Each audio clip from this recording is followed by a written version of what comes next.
Tegan Aline. My name is Melanie Nevis. And here we are at the final episode of our 6th season, talking about fairy tales, harking back to our first season where we got started with this show, because there's just so many that we didn't get to cover. And I think we'll always periodically check in with fairy tales because they're fun and they hold a lot of history and they hold a lot of like moody, dark stories, like the one we're going to cover today. Which I think, which I think is actually probably known as one of the darkest fairy tales, but it gets darker than we originally thought. And so today we're going to be talking about Hansel and Gretel. Oh. And when I was researching this, I was like, this feels oddly like Mel territory because you're like the Brothers Grimm expert, the resident Brothers Grimm I'm expert. not. I think of you as that. Oh. Maybe not, but I think of you that way. And this has their signature all over it, but it's different than many of the other ones. It was a part of their book that they published in 1812 that we've spoken about in many other podcasts, but it's a little bit different in that it doesn't follow that classical thing that we've seen in a lot of these stories, where a lot of the Brothers Grimm stories were also told prior to that in French, and then they were told prior to that in Italian, but not this one. This one seems to be a standalone, pretty German, which is weird because it's German? kind of dark. You know what I mean? I mean, of course, it does take from places, and we'll kind of cover that a little bit, but. I think we all know it as Hansel and Gretel. The story can also be called Little Step Brother and Little Step Sister. And I think we should just dive into the retelling of it because I think we all kind of know the crux of what happens in the story, but maybe we're not so we don't always remember the things that led up to it. And they're actually quite important in this story. So once upon a time, but not really. There was a poor woodcutter and his second wife. And they needed to discuss how they were going to survive when they got married and they merged their provisions. So basically, he had a wife before. She'd passed away. We don't know why exactly. And now he has remarried so that the two of them can survive together with all of the food and things that they have. The woodcutter is very concerned that he's not going to be able to feed his two little children, Hansel and Gretel. And so his wife, his stepwife, which is an important thing to note here, suggests that they lead the children into the forest and leave them there. Wait, hold on. What do you mean? You mean his second wife? Yes. His second wife has... Okay. Did I say stepwife? I meant... Yeah. No, it's okay. I was just like, wait. Second wife, like, but stepmom to Hansel and Gretel. Oh my goodness. Okay. Yes. Okay. I was just like, wait a second. Yeah. Okay. Yeah. That's a really, really great suggestion. I think that it's always lovely to just leave children to fend on their own. Sure. Yeah. Right. So the woodcutter, he loves his children. So he is not into the idea. He protests. But his wife tells him that if they don't get rid of the children, all four of them are going to starve and die. And so the father is like, well, I don't know what to do, especially because she's bringing half of the food literally to the table at this point. So while they're just having this discussion late one night by the fire, Hansel and Gretel are like in their bedroom and they can hear the whole conversation. And Gretel is rightfully terrified. So she's crying, and Hansel, being her brother, assures her that he's going to make a plan to save them. So he sneaks out of the house at night when everybody's asleep and he collects a bunch of white pebbles. So the next morning, the family goes into the big, vast, dangerous forest, and Hansel, as they're walking, begins to start dropping the little white pebbles along the path. Finally, they get to a point in the forest. Sorry, I'm laughing because my cat wants to sleep all over my mic right now. And I can't pull my head up. Hold on. Okay, there we go. So The next morning, the family goes into the forest. When they get to the place where they said they were going, the woodcutter builds a fire and tells the children to sit by it while he and his wife go off to chop some trees down. So Mm-hmm. Hansel and Gretel end up hanging out by this fire all day and they fall asleep. And when they wake up, it's after dark. Hansel and Gretel then decide to follow the white pebbles that Hansel had left on the path so that they can get back to their house. And the children Mm-hmm. arrive back to the house, and naturally, the father is really, really happy. But his second wife, their stepmom, is not happy about this. Okay. Mm-hmm. So this was a plan to leave them there, basically. Absolutely. That's dark. Okay. So things are intensifying in the area. There is famine and it's just getting worse and worse. And soon the wife decides that it's time to try and abandon the children outside in the forest again. This time, Hansel cannot get outside to gather pebbles because the woodcutter's wife locks the door. And so Mm. instead, the next morning, as the family set out, Hansel uses breadcrumbs to mark the path. And I think that's something that we know quite famously is the breadcrumbs on the trail, right? Right. Mm-hmm. Again, they bring them to a clearing that's even farther in the woods now and even darker. And the father sets up a fire, tells the kids to stay there as they go chop trees. And of course, they fall asleep eventually because they're just sitting there all day and they wake up and the parents are gone again.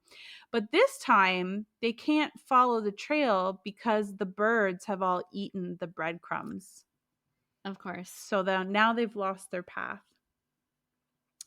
So after that, they when they awake, they start to begin to walk aimlessly in an attempt to find their home. And Mm-hmm. after a long, long, long time of walking in the lost forest, or walking and being lost in the forest, and they're starving at this point, they Mm-hmm. somehow see a dove in the trees and they follow this dove into a clearing. And when they get to the clearing, they see a beautiful cottage made of bread, cake, and sugar. And they're just like, what? Are they in a fever dream? They don't know. There's food there and Yeah. there's a lot of it and they are hungry. So they just Yeah. like go to the house and they just start like eating this thing. Mm-hmm. And then all of a sudden, an old woman appears in the doorway and she comes out of the house and they are scared because they've just been caught eating her house, but she tells them Mm-hmm. it's fine. And in fact, no worries. You can not only eat the house, but you can live with me here. Mm-hmm. So the kids are actually, sweet and naive and kind of excited for this because now Yeah, they they full think they on found know. their savior. Well, yeah, and they full on know their parents are trying to get rid of them at this point. Yeah. So they're super happy because they've found someone who not only has sweet treats, but is like, you can come and live here. They go into the house and the woman prepares a beautiful meal for them and tucks them into comfortable beds. And everything seems great. But then a dark thing happens in the morning. The next morning, the woman in the house, her intentions become very clear and she locks Hansel in a shed in the back and tells Gretel that she's going to fatten him up so she can cook and eat him. Each day, the witch, because this woman's actually a witch, okay? She's not just a nice lady living in a candy house. Yeah. No, no, She's no, of a course not. witch. She's a Each bad day, witch. yeah, she's a bad witch. Each day, the witch checks on Hansel. She checks Hansel's finger to see if he's fat enough. So she tells him to stick his finger out of the bars of the window to see if he's fat enough. She's really Right. weak because she hasn't eaten in a while, so she doesn't have really good eyesight. And Hansel finds Mm, bones from like a previous person in there. right. So he keeps sticking this bone out instead of his finger to make him seem like he's not gaining any weight, even though he's Mm-hmm. been being force fed. This is sad. Mm-hmm. Mm-hmm. It's such a weird twist to go from famine to like force feeding. Anyway, It's dark. Yeah, so, like, what is she force feeding him with if she doesn't have food for herself? Or is it that she has food but cannot eat anything I think apart she from the needs to eat flesh I of think she needs to eat them. I don't think she can eat the, like, okay, the sweets of the house or anything like candy that. and Yeah. cheese and whatever. Yeah. Okay. So each day she checks his finger to see if he's fat enough, and each day he sticks out a bone out of the shed, tricking the witch into thinking that he's still quite thin. She's fooled into thinking that Hansel is too thin to eat for a while, but after 4 weeks of this, the witch grows impatient. She decides like she's gonna eat Hansel anyway. Like she doesn't care anymore. Mhm. She begins to Mhm. prepare the oven for Hansel, but decides she's also hungry enough to eat Gretel. She's starving at this point. So she coaxes Okay. Gretel to open the oven and asks her to lean over into the front of it to see if the fire is hot enough. Gretel, being a smart girl, she's already on shit. She knows what's going on here. Yeah, And she's grown up a lot in the last couple months. 4 weeks, yeah. And she senses what the witch is up to. So she pretends like she doesn't understand what the witch is asking her to do or what the witch means. So very frustrated by this, the witch goes over to the fire and demonstrates like I want you to like open it and put your head in like this. Instantly, at this point, Gretel shoves the witch into the hot oven and slams both of the doors shut and bolts it. So the witch is now inside the oven being Mhm. cooked herself. Man, it's a really dark Right. one. It's such a dark Yeah. story. My gosh. Gretel then frees Hansel from the stable or the shed, and the pair of Mhm. them just start rummaging around the house and they find boxes full of pearls and precious stones. They put all of the Mm. jewels in their pockets and the children set off for home.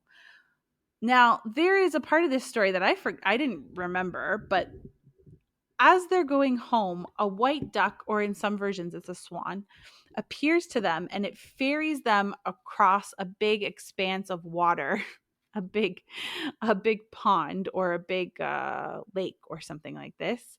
And at the other end they manage to find their home. When they return home, their father is there and he's incredibly happy to see them because he's actually been terrified that they were gone this whole time and feeling awful Mhm. about it.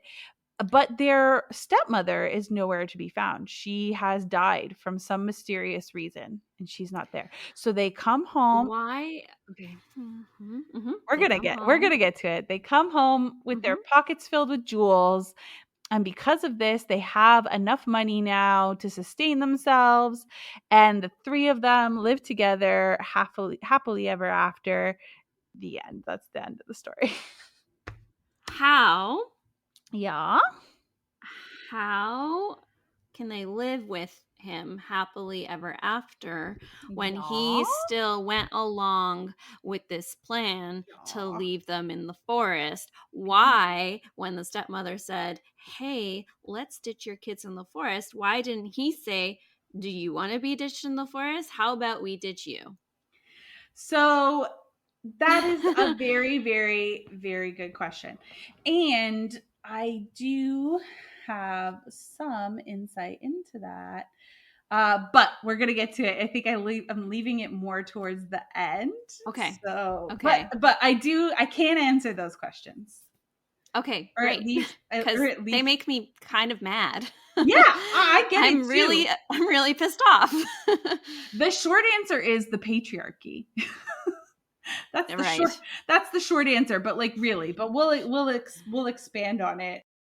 So this particular story is very interesting because like we said earlier, it doesn't follow the chain of usual suspects where we see the Grimm's brothers, then we see the French authors and the Italian authors. This one seems to be a relatively true German folk tale, that the Mhm. Grimm's brothers actually heard from one of their wives before she was their wife.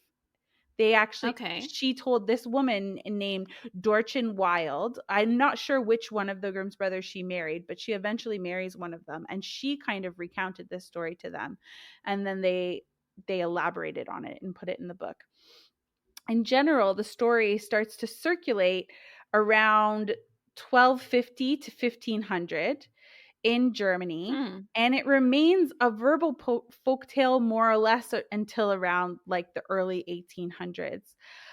It seems like in the time between discovering the story and publishing it, the Grimm's brothers really took strides to fill out the tale, making it more robust in context. So I don't know that I think from what I read, the initial story was mostly about two kids wandering in the woods that come across this house, but there was no real Mhm. context as to like how they got in the woods or how they get out of the Okay. woods or what they do after they leave. So the Okay. Grimm's brothers, which is really, really interesting actually, the Grimm's brothers use something that really happened to create the narrative. And I don't know if that was like something that was just so prevalent in history at the time that it made sense. Like, I'm not really sure how they did that, but it really, really lines up well because what they decide to do is use the Great Famine that happened in Mhm. Europe as the backdrop. Mhm. So, like I said, this story kind of comes into existence around the 1250, and then the Great Famine starts in 1314 and Right. lasts till about 1322. And it happens all over Europe. So most of Mhm. Europe is affected, even as far east as Poland. Mhm. And so basically, what happens is that most of Europe is affected and it causes many deaths over an extended number of years. It first starts in 1315 with bad weather in the spring. And because the weather is bad, the crops fail. And I think it's something we also talked Yeah. about in um our holiday series where we talked about the moon phases when we were talking about solstice and how Mhm. much energy everybody put on solstice, but it's all to say is that people were really depending on their growth, their crop growth, their cattle to survive Yeah. harsh winters. I think it was also the Great Famine was largely because of a volcano that erupted, I think in Asia or something like that. Oh, And it was big enough really? that, yeah, it was big enough that it really affected the Yep. weather Yep. in Oh, other wow. areas. That makes And so, sense. yeah, They wouldn't have known. yeah, it like, no, they wouldn't have known. And Oh, so it did cool. usher in a period of prolonged climate change, essentially, that did lead to crop failures and mass starvation, like all over the place. That's why archaeology is neat, because there's no way we could Yeah. have figured that out without And something like geology, that. okay? People And think that geology geology, is really yeah. dumb. No, rocks are No, cool. it's not. No, like, the layers of the earth, like, there's Yeah. stories in there. Like, damn. Yeah. I think, yeah, there was a volcano in like Oceania, like No Southeast way. Asia, That's wild. somewhere in that area. Okay, so they're Yeah. seeing the effects of something like this then. So it starts with Mhm. these crop failures, and that kinda leads through to the summer harvest not doing well, and to be honest, it's kind of just a chain of events because with all of this weather change, the sheep and the cattle start to get very sick as well. So they Mhm. lose about, like, people across Europe lose about 80% of their livestock, which is That's huge. massive. That's Yeah, huge. it's massive. So the period is marked because obviously famine is a thing, one of the main things that will push human beings over the edge. It's marked by Mhm. extreme levels of violence, disease, mass death, but even cannibalism and infanticide. Mhm. Yeah. So people got It does make sense. Yeah. yeah. It makes a So lot of sense. people got so desperate that they were willing to eat other people and they Mhm. were willing to like harm children. Or Yeah. kill children if they couldn't feed them. Like they would, you know.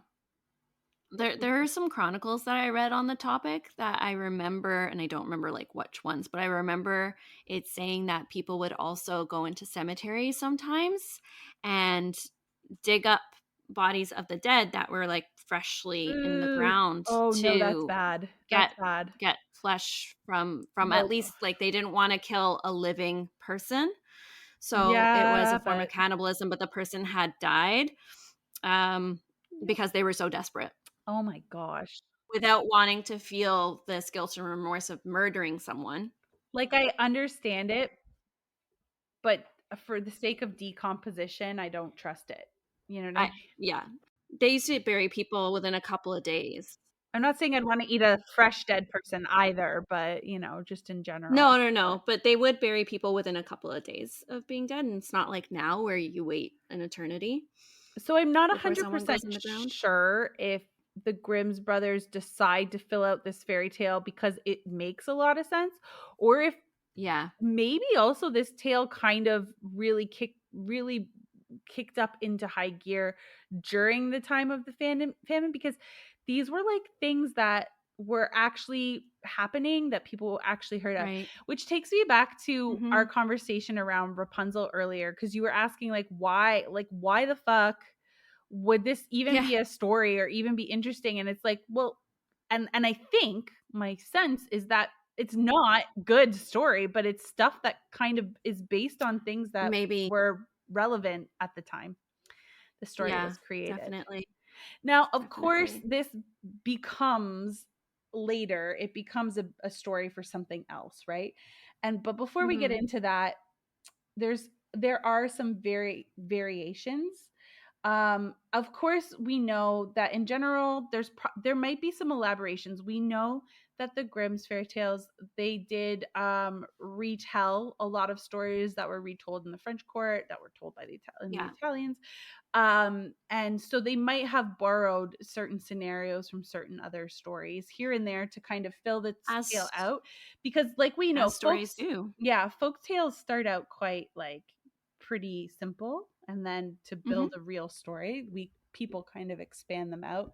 There's also some early like Greek sources that are comparable to this as well. Okay. um in the original story, it's actually their mother who abandons them. But this is also coming out 1800s in the time of Christianity. And so Mhm. a mother abandoning their child isn't considered Christian like. Um, Right. and so they believe that the Grimm's brothers changed it to a stepmother because stepmothers are more easily associated with witches and being like a villain. Right, that classic stepmother trope, Yeah. So there are always. different versions of this story throughout Europe and Mhm. Asia. France has a version of this story.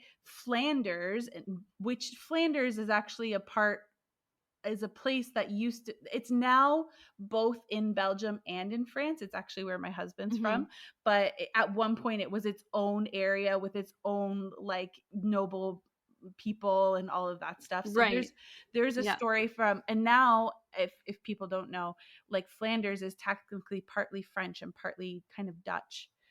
Partly mostly Dutch and partly French. So there's a Huh. story, I didn't yeah. know that actually. Oh yeah, it's really interesting because this is a side note, unrelated, but Michael and I go to, like, well, he's from Flanders, so we go there. Is Um, that why his accent's so different? yes, that's a whole Ah. other conversation. When we do French stuff, I'll explain "Stimi" to you. I can't speak it at all, but I can explain the cultural connection because he has a very different accent and French people always notice it. But this is why. It is because he's from there.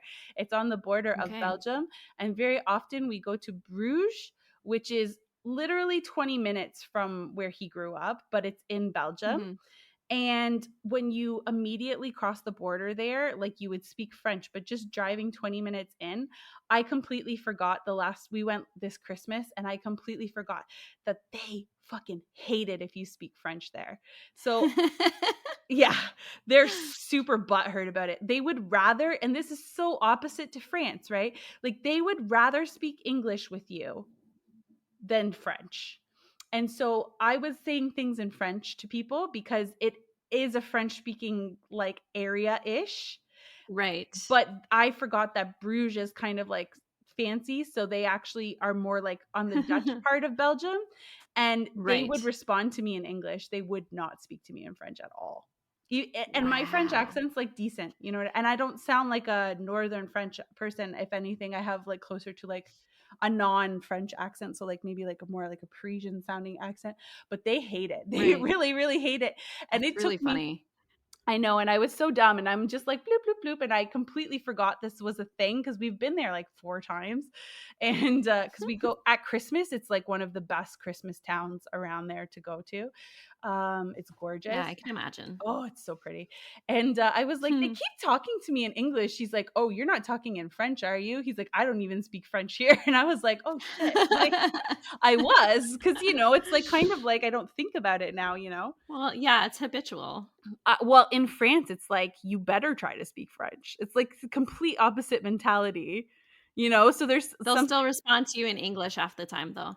yeah, but they're trying to be, but honestly, I would take that as a sign of French people trying to be nice, to be honest, because it's much Not nice. like you're trying to butcher our language so hard that I just cannot. You might be butchering the language hard, but honestly, usually when people will step forward and speak, like Paris is a different beast all on its own, but in France Sure. in general, when people respond in English, it's usually a positive thing. It's not that they're thinking like less of you. Maybe some people are, but in general, it's just like at least in Toulouse where we live, it's usually because they want to speak English, they want to practice English. Yeah, they want to practice. There's a lot of Yeah, nuance from place to place, but normally it's just for sure. because a lot of the younger generations are trying to adopt English a bit more.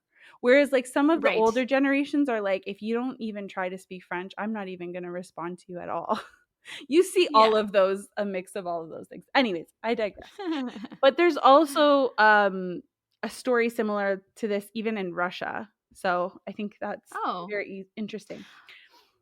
I mean, that might also speak to the fact that the famine was so widespread. Mhm, mhm. I think so, and I think it affected a lot of things, and probably like I think the famine technically ended in 1317, but just like things we've seen in this day and age, it didn't really things Mhm. weren't really back to normal until 1322, which is quite a few years later. Yeah. So, Yeah. yeah. So, you had asked some questions earlier, and I want you to ask them Mhm. again because there I have some insights into them. Well, I think yeah, so it's more why would the father Yes. agree to this plan with the stepmother rather than ditching the stepmother Mhm. and taking care of his kids if he loves them so much? Yeah. And then that was the first question. The second question is why did the kids return to the father with their riches to live happily ever after he had abandoned them? Yeah. So I think part of the reason it like the way that the story kind of tells it is that when he married, it sounds like anyway that he marries the second wife out of necessity because he doesn't have Mhm. enough food for him or his 2 children. All the So more reason to kill her. facts, fair enough. So she marries him, and it seems like even though she has maybe about like half of their resources, she's saying it's still not enough for all of us, and because they're half of the resources are hers, I think he feels like desperate, like he has to listen to her, and I Yeah, don't but if okay, girl, if the I get it. patriarchy is in place, if the patriarchy is in place and they are married, then don't her resources become his resources? I don't know about that. I don't know about that. But what I've read is that according to some I feel like we're like I will speak for myself. I feel like I'm an amateur folklorist or storytelling person, but there are some people that actually do this as a career, and I think that's the coolest thing, and I don't know how I missed that It is. in It's school. awesome. But according to some professional folklorists, the tail is actually a symbol of order of the patriarchal home. And so I know it sounds stupid to us, but I guess the idea is that they're trying to put across is that you're always, I know they weren't safe, but the idea they're trying to put across Mhm. is that they're always safe with their father. And in that, Mhm. at the same time, it systematically degenerates the adult, or degrades denigrates, is that how you say that word? Well, at this Denigrates, yeah. yeah, at the same Degrades. time, it denigrates the adult female characters. So it exalts the man from any responsibility, and it makes the women all evil and bad in this particular story. And so yes, you are 100% right, but also it's the patriarchy doing its work. So like, yeah, you Right. you nailed it on the head. It doesn't make any sense. Even when I was reading it, I was like, how could they go back and trust him? Like, he still said yes. Hmm. I also Yeah. thought too, like, why don't you just like, I don't know, not that it's better to like off another woman, but like, you know what I mean? Like, you're not going to sacrifice your children. I don't know. That's a fucked up situation to be in anyway. So that whole thing kind of intertwines into the story. The other thing that's really interesting that I didn't realize before is that the death of either the mother in the original story or the stepmother Hmm. in this story, soon after the children kill the witch, suggests that she may be the same woman, either actually or at least Oh, metaphorically. metaphorically. I could see that. I was also wondering too, like, so they found these jewels, but the house was built of cheese and stuff. And I'm kind of going like, why didn't they just stay there? Because it Actually, was you made of know what? food. In But French, in the French story, the story name actually it translates to the house that had a roof of cheese.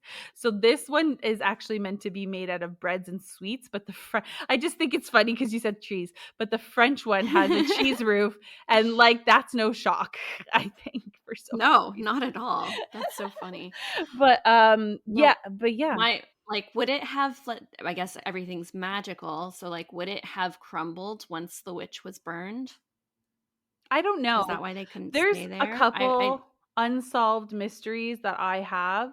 Well, I guess maybe where a woman actively tried to kill you, you might not want to stay there, even if it is made of I food. know, But but if there's food and there's a famine. I get it. So things that I don't get about the story. Why didn't they like break some? First of all, I don't understand how jewels would help them in a famine. If there's just no food, there's just no food. So what are jewels gonna do? Well, there's always food for those who can afford I to guess. pay, I I guess. guess, right? So Like, my well, I mean, question, kings yeah, and queens were always fed, peasants starved. That's why the peasants rose up. facts. So my question is why why didn't they so my question is what are the jewels going to do for them in this period? And secondly, my other question is Mhm. I get like you, like why didn't they if they could eat the house, why didn't they like break some of the house off at least, Right? right? Or Yeah. maybe we don't know that they didn't, it just doesn't specify, but Yeah, I do maybe. like, with all of these things, there will always be questions that are not answered, Well, I I think suppose. I think we know what our next job is. Obviously, it's to write novels explaining all of these little missing bits and become the next This is what brothers people do. the sisters Grimm. I don't know. The Sisters Grimm. Actually, Maybe one of my favorite books yeah, is based on a biblical footnote. It's called The Red Tent. I've And heard of it. it's, yeah, it's literally like they take a footnote and then weave this beautiful story of what may have happened and like why. And it's honestly one of my favorites. I think that's the new Anita it Diamond wrote it. in a lot of ways that's the new what's that about? Is that about Mary Magdalene or is that about Mary? No, no, No? no. It's about Jacob and his four wives. Oh, So like like Rebecca oh, and like the beginning, like the first people. yeah, Oh, yeah, interesting. I played Rebecca in a yeah. play And once, I remember. did you really? It's about the women related to that Oh, more so interesting. than about Jacob. And it's a story from That's the interesting. women's perspective and like what would happen in the red tent and like who they worshipped that was different. In biblical It's really good. theater, I have played Rebecca. I have also played I can't remember who the character was because I was really little, but I was a character in Joseph in the Technicolor Dreamcoat, another wife. I've also played a wife of Peter, like Peter's the one that Oh, rejects Jesus, right? And says that like, I don't know him. I don't know him. Pretty sure that's him. And I played a temple dancer in Herod's harem. All of those oh, things. fun. And then Herod, yeah. yeah, He's and an interesting one. that's a synopsis. Well, I both of those I did in Jesus Christ Superstar. Okay. But the Jesus Christ Superstar I actually did was really cool. It was at the Tivoli Theater in Hamilton. Shout out to the Tivoli. And it was a million fucking years ago. But my theater director at the time was Jewish, and he really firmly felt that the apostles had wives and families that they brought with them as they followed Jesus. Like they didn't leave their families, they brought them with them. Mm, So he mhm. created this, he redid the story. First of all, it wasn't based in the 70s. We had all the same music, but like the costumes were like more like biblically accurate. And Yeah. he gave all the apostles wives. So I obviously was very, very heartbroken when my husband fucking was the only one to denounce Jesus.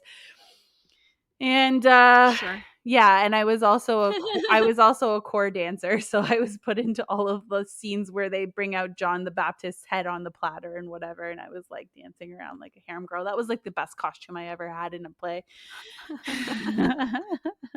I digress. Anyways, we're pretty much there with Hansel and Gretel anyways. So I think our next calling is to get into the biblical stuff. We just keep coming back to that. But there is one more interesting point, and it's the thing about the stepmother trope that apparently it was common in in the time of famines, like that women died, a lot of women died, and they may have had children already, and it was pretty Mhm, common that, you know, the husband would remarry to strengthen the resources, but mhm. it would kind of put the new wife in a weird position because obviously patriarchy, she would have to be the one looking after and raising the children.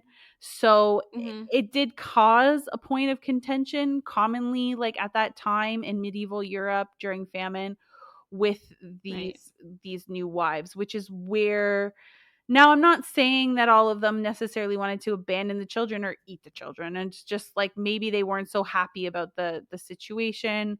Maybe they weren't happy Right. because it was not their kids. Maybe because eventually they knew they would have, they either they had their own kids or they would have to like have more kids, and then that's a lot of kids to take care of. Who knows Mhm. exactly why? But there was definitely a thing happening around that, and that it was common apparently in medieval Europe to abandon unwanted children in front of churches or in the forest.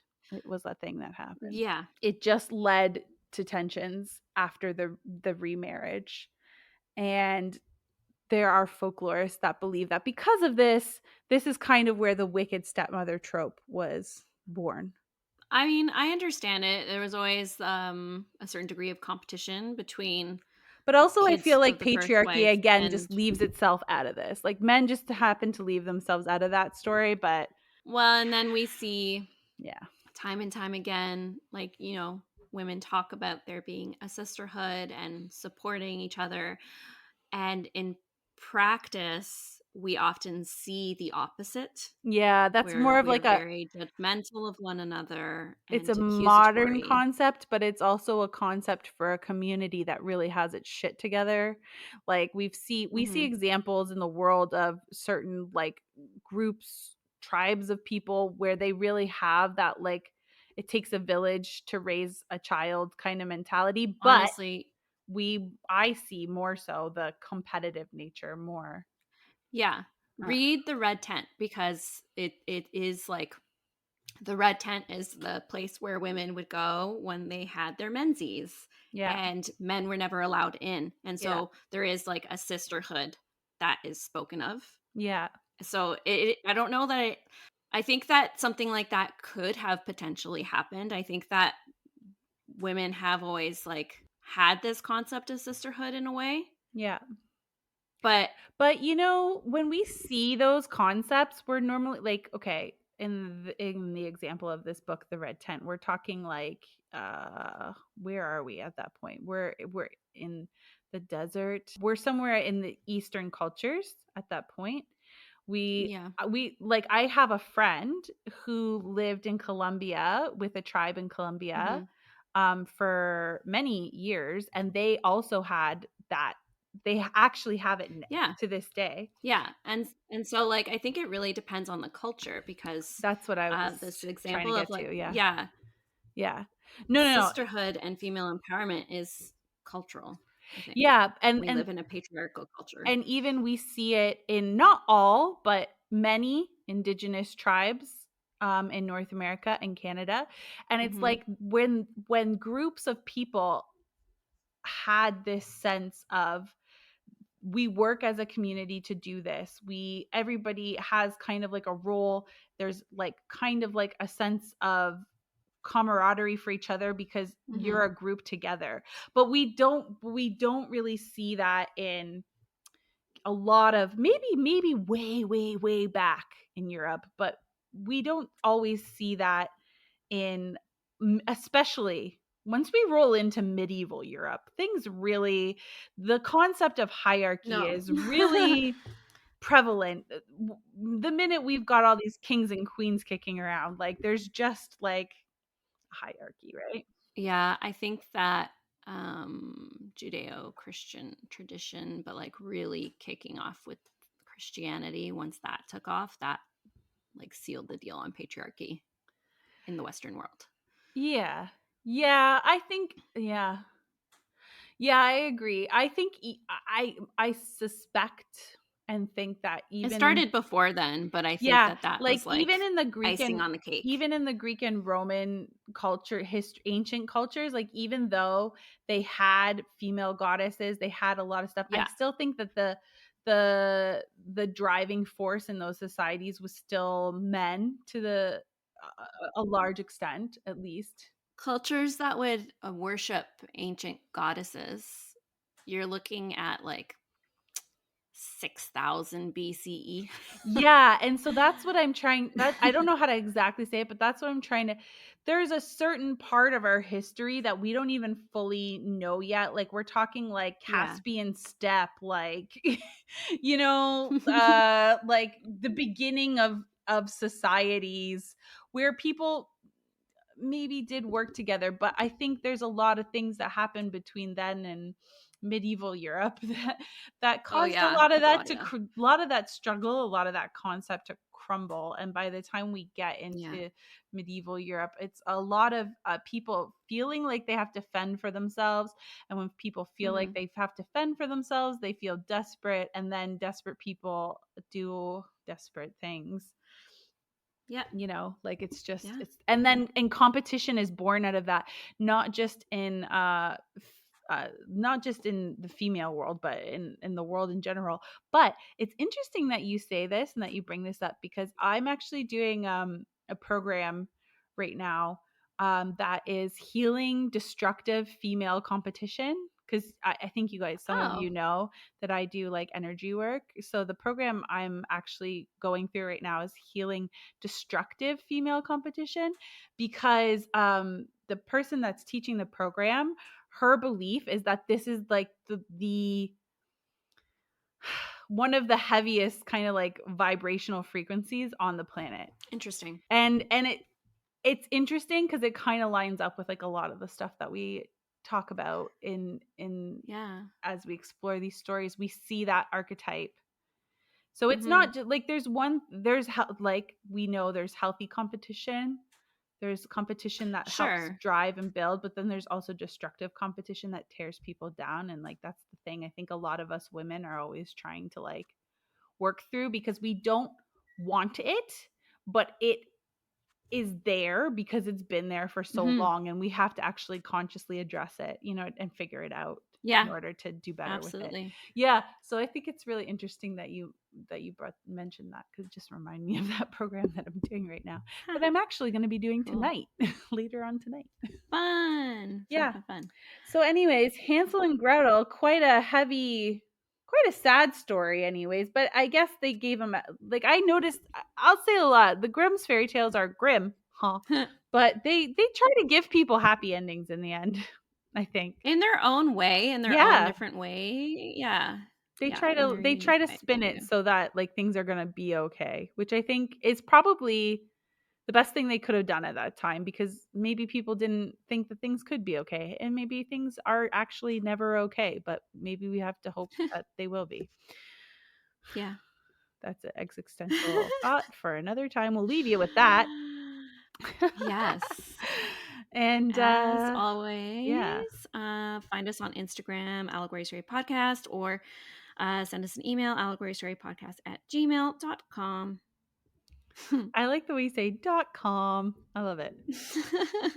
Thanks so much, everyone, and we will see you in season 7, which sounds like it's going to be biblical. Bye. I can't guarantee that, but I think it's going to be biblical. Okay, bye.